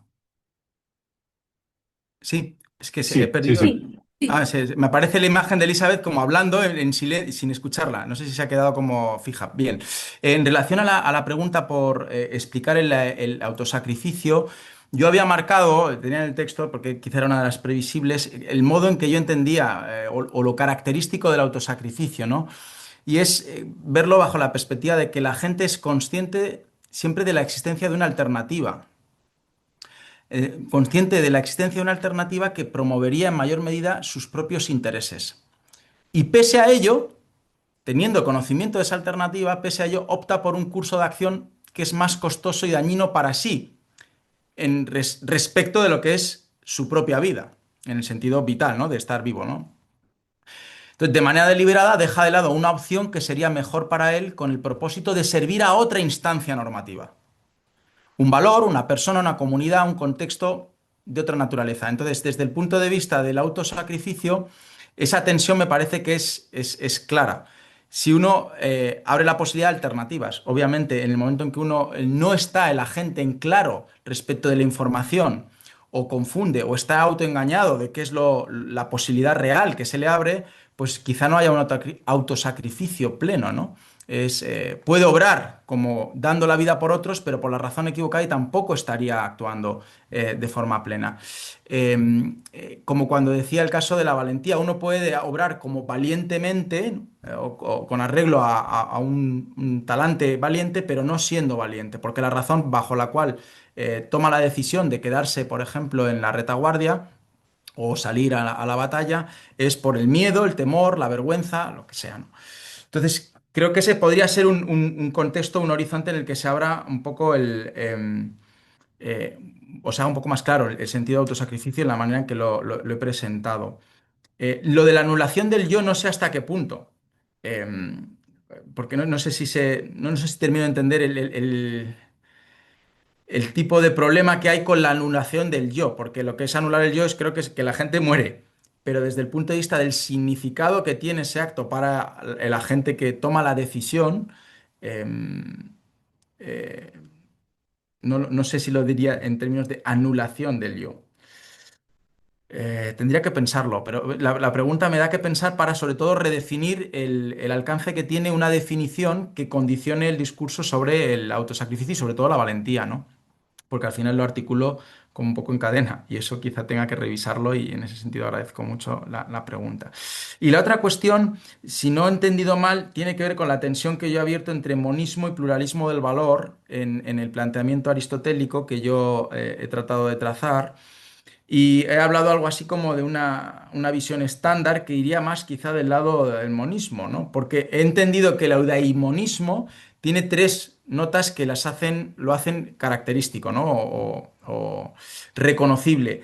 Y una de ellas es fijar el concepto de felicidad como razón última o criterio último de justificación práctica, ¿no? Ahí se me ocurre pensar en una pro aire sis to be, o en el modelo aristotélico, es decir, bajo la perspectiva de una totalidad de sentido, ingresan una cantidad de decisiones prácticas concretas y de deliberaciones que van a tener que hacer justicia a ese modelo de vida que yo tengo. Pero el monismo está prevaleciendo sobre la estructura y explicación de cada proceso de deliberación. Está gobernando, por así decir. En un contexto pluralista ingresan otros factores que pueden limitar ese tipo de decisiones o deliberaciones prácticas ya más acotadas, porque uno ingresa elementos de valor que compiten entre sí. Sería más bien un modelo de maximización de bienes, podríamos decir, ¿no? Y no necesariamente un modelo instrumental, sino de cómo equilibramos bajo la perspectiva de lo que formalmente llamamos felicidad, ¿no? Em, Como autora contemporánea que yo estaba leyendo ya en sede ética, pues es Susan Wolf. Me ha parecido interesante en términos de cómo plantea esta idea de que, por ejemplo, lo que ella llama meaning in life no tiene que ver con la moralidad ni con la felicidad, ¿no? Y es articular una visión distinta a lo que sería una articulación estrictamente monista, ¿no? En términos de axiología o de valor. Pero sí que es verdad que exceder o fijar en exceso ese monismo puede llevar a una lectura que quizá la he marcado mal o no la he matizado suficiente, de no pensar que Aristóteles da espacio a una perspectiva más comunitarista, social, política. Y ese quizás sería el punto de inflexión que tendría que recuperar para evitar no tener una visión reductiva. Que creo que ese es un factor que ha señalado muy bien Elizabeth. Sí, sí, sí, sí, sí. O sea, en ese sentido se lo agradezco. Sí, gracias. No, y sobre todo yo pienso que Cicerón a lo mejor es un intérprete o un buen intérprete de Aristóteles. Ujú, ese sería una. Sí, sí, sí. Muy bien, muchísimas gracias. Sí, sí, sí. Al contrario, gracias. Gracias, Ricardo. Adelante. Sí, muchas gracias, Edgar. Muchas gracias, Daniel, por esta ponencia. Mira, yo creo que has argumentado de una forma sumamente detallada, ¿no? Y amplia, la tensión que parece haber entre el autosacrificio y la eudaimonía, ¿no? En Aristóteles, ¿no? Darle un valor al autosacrificio cuando esto implica la muerte, y particularmente cuando implica la muerte, darle un valor a eso, pues parece ir en contra de la eudaimonia como el fin último, ¿no? De la vida. Y creo que, si bien entendí, el punto central, ¿no? De la tensión, aunque tú me corregirás si me equivoco, es que este, no puedes, o sea, que para ser feliz tienes que estar vivo, ¿no? Entonces, no puedes, entonces cuando te autosacrificas, pues pareces actuar en contra de tu propia felicidad, ¿no? Ujú, Ahora, veo, veo cuál es el problema, ¿no? Claro, ¿no? O sea, ¿cómo puedes, o sea, veo que intuitivamente al menos resulta obvio que uno no puede ser feliz estando muerto, pero es que como que varios ángulos, ¿no? Hay varios como que aspectos del problema que quisiera yo conocer cuál es tu postura respecto de ellos, ¿no? Entonces, una, una, una, una cuestión es esta, es la relación entre la muerte y la felicidad, ¿no? Bueno, todos los seres humanos somos mortales, ¿no? Y eso lo sabía Aristóteles. Pero no obstante, él piensa que el ser humano puede ser feliz, ¿no? Entonces, eh, em, o sea, el hecho de que nos vayamos a morir, ¿no? No afecta la posibilidad de que seamos felices. Entonces, el autosacrificio, cuando implica la muerte, pues sí, es solo como que adelantar la muerte, ¿no? Pero eso no tiene por qué afectar nuestra felicidad, porque si hubiera, digamos, algún tipo de conflicto profundo, ¿no? Entre la muerte y la felicidad, bueno, dado que todos somos mortales, pues no podríamos ser felices nunca, ¿no? Porque, ¿ves? Entonces, o sea, yo veo que no es exactamente, es el problema que quieres tú plantear, ¿no? Y puedo imaginarme, ¿no? Cómo responderías a eso, pero pero sí me gustaría como que conocer tu respuesta a eso y también a otro problema que está emparentado con él, ¿no? O sea, tengo que pensar un poco mejor cómo se relacionan los dos problemas, pero el otro problema es este, ¿no? Es que, bueno, está este texto muy famoso, ¿no? De el capítulo 10 del libro 1 de la Ética Nicomaquea, donde Aristóteles se pregunta si alguien que está muerto y que murió siendo feliz puede convertirse en alguien infeliz, ¿no? Entonces él se pregunta, ¿no? Él Ujú. dice, solo para citar el pasaje que si bien entiendo no citas en tu handout ni en el Creo trabajo, que no. pero, Ujú. pero, pero creo que no, pero dice, no, es 1100 a 18 por ahí, ¿no? Dice, en efecto, parece que para quien está muerto también hay un mal y un bien, si en realidad también lo hay para quien está vivo, aunque el que está muerto no lo advierta. Por ejemplo, honores, deshonores o cuando a sus hijos y en general a sus descendientes les va bien o padecen infortunios, ¿no? O sea, esto es algo que es un endoxon, ¿no? Es un Ujú. endoxon que Aristóteles pues discute, ¿no? En esta parte final de la discusión sobre la eudaimonia en el libro uno, pero pero es un endoxon que toma en serio, ¿no? Entonces, algo de verdad tiene esa idea, ¿no? Entonces, pero si es eso correcto, entonces alguien, o sea, el ser feliz o infeliz no es incompatible con estar muerto, ¿no? Por el simple hecho de que puede cambiar tu fortuna ya estando muerto, post-mortem, ¿no?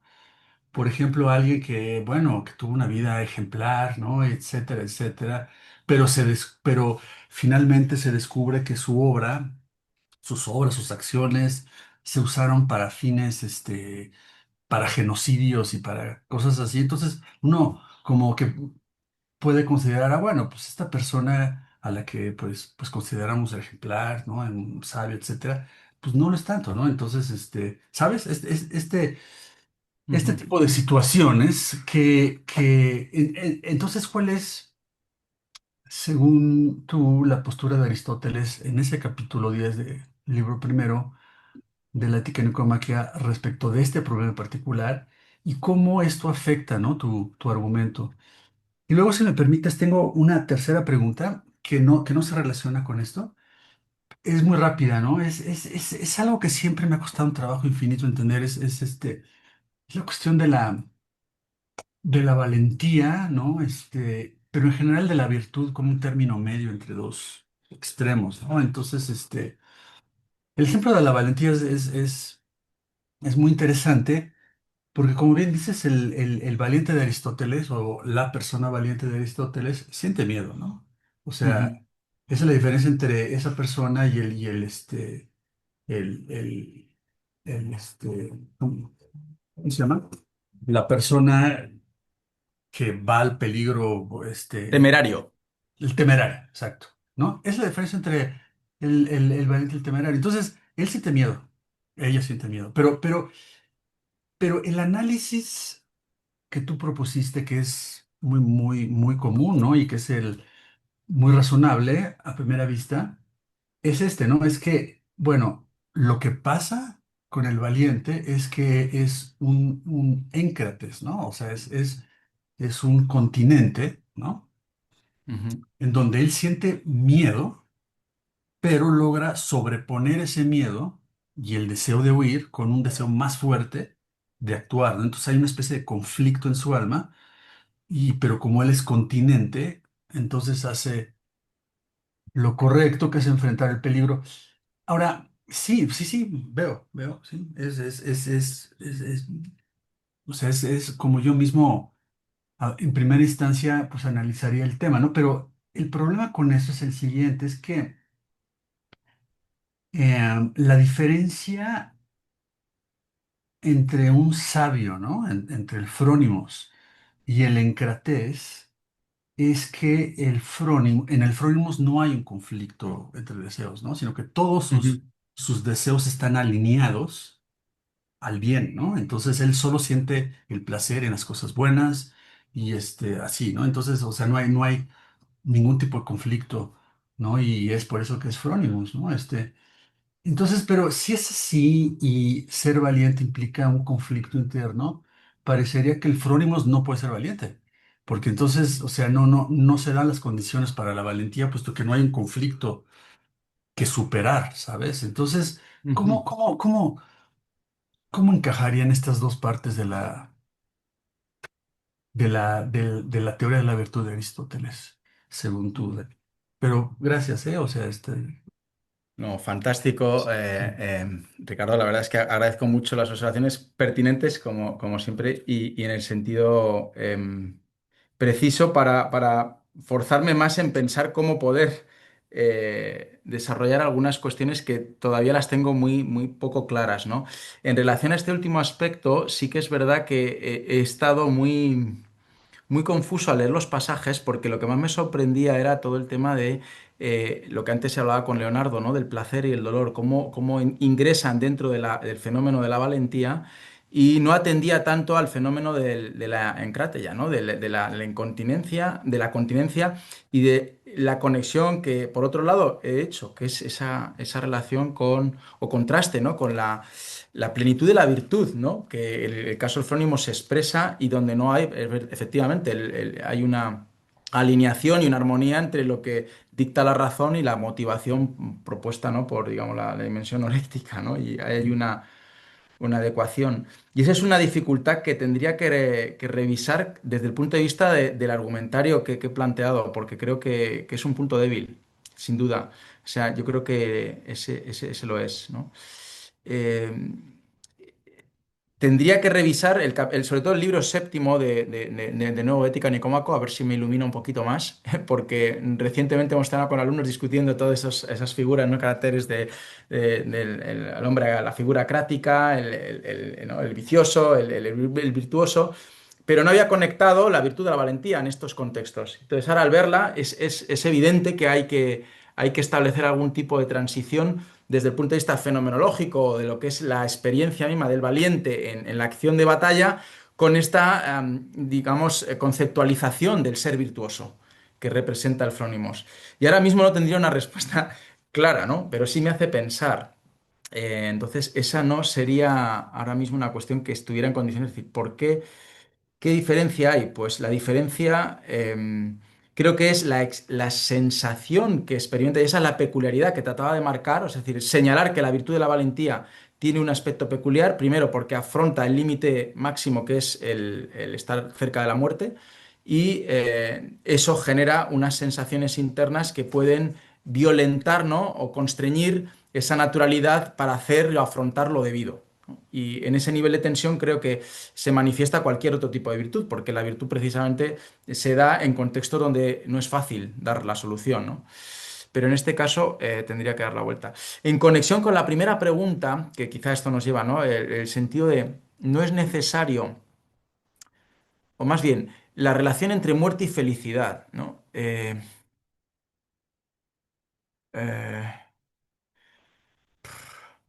Y sobre todo el pasaje que ha leído que me ha parecido muy interesante porque no lo tenía registrado para incluir ni en el pasaje, pero porque se me ha pasado. Es decir, que me parece que tengo que tratar de incorporarlo para ver cómo ingresa, ¿no? Sobre todo este sentido de que la felicidad solo se da sobre la base de que alguien esté vivo, ¿no? Como una premisa casi formal, ¿no?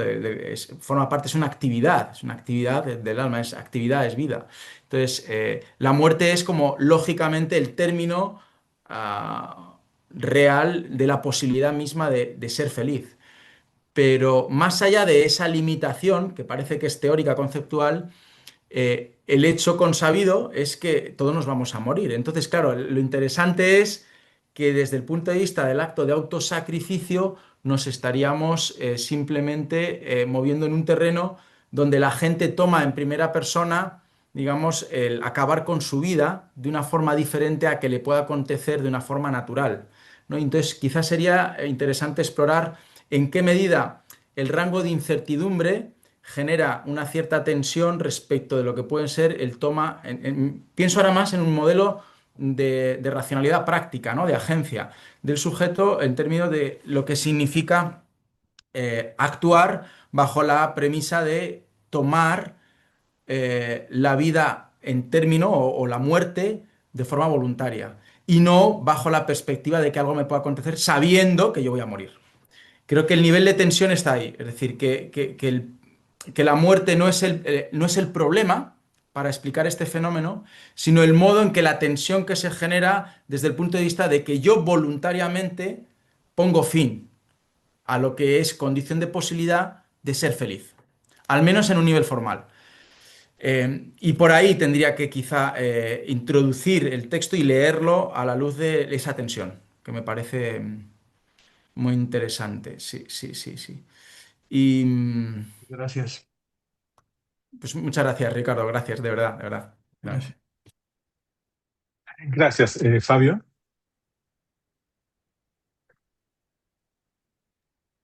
¿Me escuchan bien?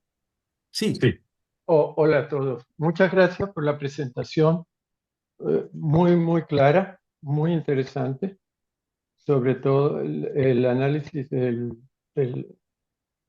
del caso de la valentía y de la aparente conflicto interior de la persona que va a sacrificar muchas cosas valiosas de su vida en aras de defender la ciudad, ¿no? Eh, Tú has mencionado, Daniel, el tema de la eudaimonía y también has mencionado cómo los textos donde Aristóteles dice que un signo de la virtud es sentir placer por hacer el bien objetivo, ¿no? Y, y, y, y en efecto Aristóteles dice eso en el libro 2, creo, de la Ética Nicómaco. Pero yo no sé si esto hasta cierto punto no será como un marco referencial general que tal vez no se aplica a casos concretos, ¿no? Y lo digo por el hecho de la deliberación práctica, ¿no? Porque en la deliberación práctica, si lo he entendido bien, bueno, hay varias interpretaciones obviamente de la frónesis, pero según una, los sentimientos nos dan la información de cuál es la acción correcta, pero uno también lo puede entender la deliberación práctica en el sentido de que la persona que delibera tiene que sopesar las diferentes alternativas, ver las consecuencias que va a tener la acción que va a realizar, este, y todo eso es lo que a resultas de eso le va a indicar cuál es el curso virtuoso de acción que tiene que tomar, ¿no? Entonces, tal vez cabría distinguir en la deliberación práctica, incluso en el virtuoso, dos estadios. Su primer impulso, guiado quizás por la epitomía, pero luego el hecho de que tras reflexionar, él se somete, la epitomía se somete voluntariamente, digamos así, a su razón. Sí, eso no quiere decir que no haya conflicto, sino que tras deliberar, él opta por la virtud, ¿no? Y ahí tal vez encajaría bien el caso del valiente, ¿no? Porque el valiente tiene que sopesar las cosas que va a renunciar, los seres queridos que va a dejar atrás, todo eso, pero también va a sopesar el valor intrínseco de la acción que va a realizar, ¿no? Y eso no necesariamente colide, si lo entiendo bien, con la idea eudaimonista, porque eh, yo no pienso que la prudencia, es verdad que él define la prudencia en el capítulo 5, y con esto termino porque creo que me he extendido demasiado, como elegir en vistas a la vida buena, pero esa vida buena, como tú mismo has señalado, incluye las virtudes también como valores, ¿no? Y luego está ese pasaje, creo que de la metafísica, donde él dice que lo que uno debe hacer es que el bien en sí sea bien para nosotros. Ujú. Si tomamos el bien para nosotros como el placer que todos los seres humanos tenemos y que supuestamente nos lleva hacia las cosas que nos benefician, y el bien en sí como aquel resultado de nuestra formación social y ética, etcétera, que nos da cuenta de cómo debemos administrar todos esos placeres o todos esos, el resto de los bienes. Es decir, como la virtud como una especie Ujú. de factor organizador de la vida. Entonces, eh, entonces yo no veo conflicto, digamos así, entre, bueno, creo que tú tampoco, entre la virtud y la felicidad, ¿no? O sea, lo que quiero decir, perdón, es que no se, desde la virtud no se puede deducir la acción instrumentalmente hablando. Desde la felicidad no se puede Desde la felicidad no se puede deducir la corrección de una acción. A menos que esa, esa, esa concepción de la felicidad ya esté imbuida por la virtud. Eh, bueno, eso es. Ujú. Bien, gracias, Fabio. Esta última expresión creo que aclara la propuesta. Y sí, ciertamente creo que la felicidad no... em, o sea, la acción no se explica desde la felicidad, por así decir, solo. Y el proceso, ¿no?, de deliberación práctica, en un sentido particular, remitirá tarde o temprano a un modelo de vida y ahí sí que creo que se pueden ingresar todos los contextos prácticos particulares dentro de un modelo último de tipo de persona o agente que uno es. Si estamos hablando del modelo de liberación práctica del virtuoso, quizás es interesante en relación a la virtud de la valentía distinguir ese primer impulso, como dice, ¿no? Más vinculado a una epicimia, algo más espontáneo, que luego es validado en el proceso racional de la deliberación con vistas a tomar una decisión u otra respecto de los bienes que hay en juego y lo que va a ser ventajoso o menos ventajoso, ¿no? Y esa ponderación, esa cétesis, ¿no?, que hay ahí en el proceso mismo de indagación de los medios, en todo caso, creo que siempre se dan sobre la base del fin, que en el caso del virtuoso es claro, no es algo que genere dudas, ¿no?, respecto de lo que uno quiere. Y es verdad que a veces uno no sabe lo que quiere en el proceso de deliberación o no sabe cuál es el medio ajustado, y uno descubre que es imposible el fin ¿no?, al que le conduce ciertos medios que elige. Pero entonces reajusta ese proceso de deliberación y de pensamiento respecto de los fines. Pero el planteamiento eudemonista que yo estoy tratando de introducir en todo este tema es el marco general a partir del cual se ingresan las razones para actuar en contextos, si bien prácticos y concretos, desde el punto de vista de la justificación última, ¿no? Y sí, creo que la distinción esa puede ser más interesante que otra cosa. Em, Mm, pero no lo vería tanto como la tensión entre ser valiente y la eudaimonía. No, no, no sé, creo que he tomado el caso de la valentía por relación al caso del autosacrificio. Y eso como tensionando el modelo eudaimonista, pero no la eudaimonía en un sentido general de cómo opera en el planteamiento aristotélico, en la racionalidad práctica y el contexto general de la deliberación. Creo que no sería el punto de tensión, pero no sé si tendría que dar una Sí, vuelta. Muchas muchas gracias. gracias. Ujú. Sí, ya estamos llegando al final de la Sí. sesión, así que De hecho, tenemos me tiempo acaban de para una llamar porque yo última. estoy en el lugar de trabajo y me avisan porque tengo que salir en un par de minutos porque me cierran. O sea, son las 9 de la noche. Ah, Me dejan la oficina, me cierran. Entonces, pero bueno, yo, no sé si si, Lina si quisiera hay alguna decir algo, pregunta, no muy sé si hay alguna rápido. pregunta más. Ha sido un placer de todas maneras. Lina, Sí, sí. sí, de forma, Encantado, hola, no había visto. muchas gracias. Encantado. De forma muy rápida. Más bien lo que me hace mucho ruido es justo como esta comparación o asimilación de la valentía con la incontinencia o con la continencia, más porque específicamente en los pasajes donde Aristóteles trata este tema, sí habla como de un tipo de incontinencia sobre la ira.